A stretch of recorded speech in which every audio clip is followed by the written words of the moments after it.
Welcome back, everyone. Today we're putting on our folklore historian hats to look at a genuinely fascinating figure lurking in the shadows of Gothic world building.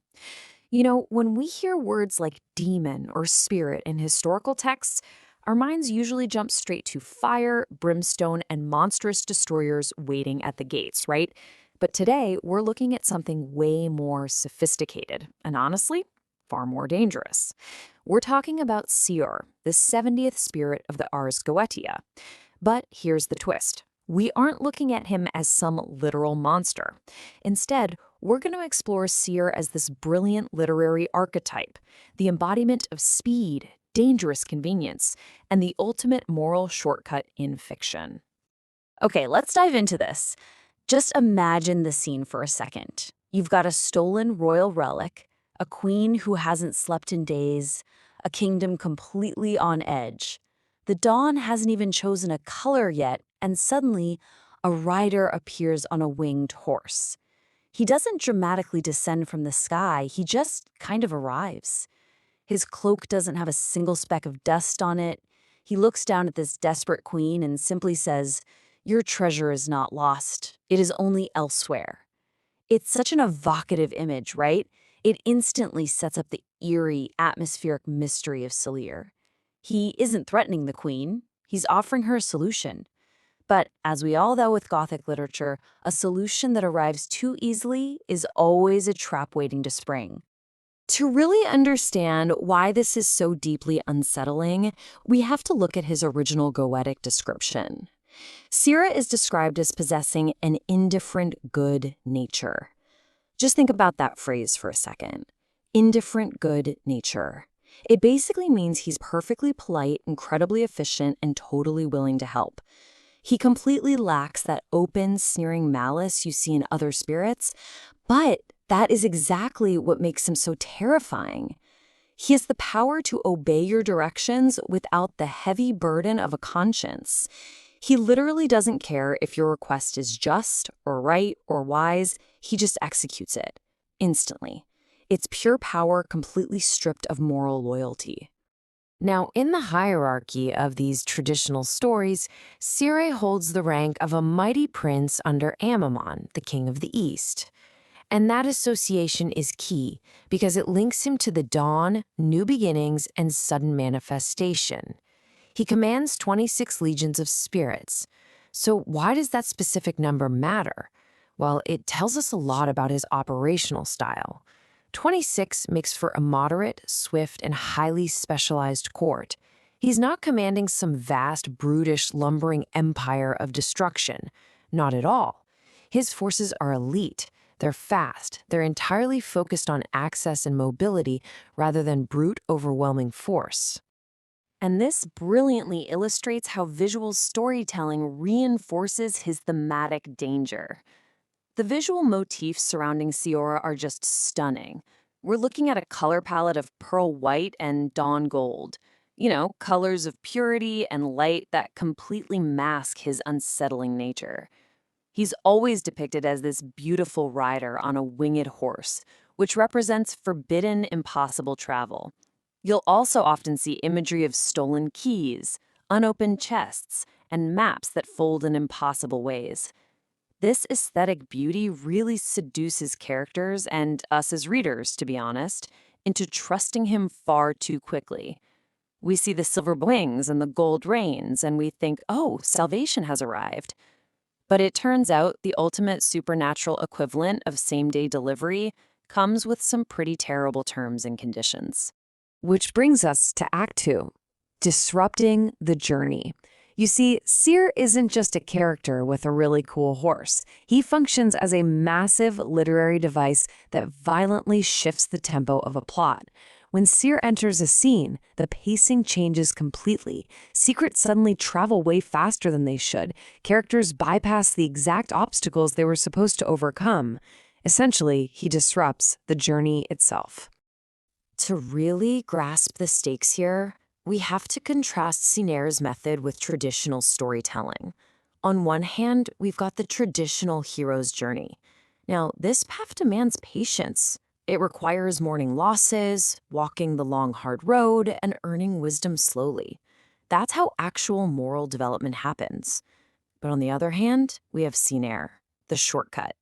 He offers a complete bypass. You get instant results, skipped roads, and what we can call moral compression. The traditional hero earns their ending, right?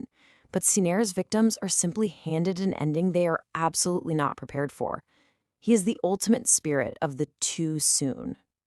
I just look at how violently this accelerates the narrative timeline. Day 1, a terrible theft or tragedy happens. Day 2, Seer arrives as the winged courier, offering instant salvation. And then, bam, Day 3, the entire middle of the story completely collapses. There's no investigation, no long journey, no time to sit and reflect. The characters are teleported straight to a sudden, jarring resolution. The speed of it all is literally dizzying. The plot accelerates so incredibly fast that the characters lose their moral balance, and they stumble blindly into an ending they haven't earned the wisdom to survive. So the absolutely crucial point here is this concept. Seer represents the terrifying wish to receive the result before the soul has matured enough to carry it. He's the very archetype of acceleration. By turning physical distance into this negotiable, foldable thing, he completely bypasses human hesitation, grief, and justice. Think about it. When you don't have to walk the miles to get your revenge or to recover your treasure, you don't have time to ask yourself if you actually should. The journey is what gives us the time to reflect. And Seer, he steals that time. Let's look at a specific story hook to see how this plays out in a kind of mini cautionary tale. Imagine a city that starts receiving messages from tomorrow, delivered by our beautiful winged courier. Step 1. The instant message arrives. Step 2. The city uses this impossible foresight to prevent a disaster today. They celebrate. They think, wow, what a painless, simple solution. But then we hit step 3. Because they altered the natural flow of events without actually understanding the context, a far worse disaster is created 3 days later. They mistook his polite assistance for a lack of consequences. And that leads us right into Act 3, the cost of the shortcut. We really need to slow down here to look at the inevitable toll this takes, because this is exactly where the Gothic trap fully snaps shut. Unchecked greed, fueled by impossible speed, never, ever ends well. Getting exactly what you want at the exact moment you demand it, well, that turns out to be the ultimate curse in these narratives. Just consider how these scenarios inevitably play out. Let's say a queen requests her recovered treasure, and the stolen relic is returned overnight. Incredible, right? But the tragic consequence?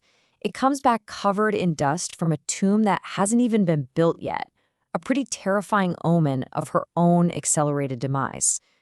Or take a scholar who wants faster travel. Seer gives him a map that folds physical space, but every single use removes a precious memory of his long way home.